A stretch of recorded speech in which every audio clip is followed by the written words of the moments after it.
আমাদের মুন্সিগঞ্জ সদরের একমাত্র হরিণের খামার। বাহ, কত সুন্দর হরিণ ঘাস খেতেছে।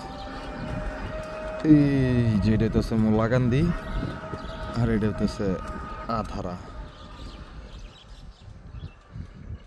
মোল্লাকান্দি এত সুন্দর হরিণের খামার, এত সুন্দর লোকেশন আছে, অধিকাংশ মানুষই চিনে না, জানে না। হ্যাঁ,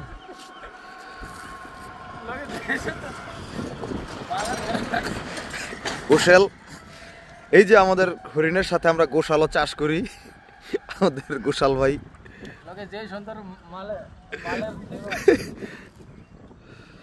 এই যে এটা হচ্ছে হরিণের খামার। মালের ফ্লেভার কি হরিণ কম দেখা যায়।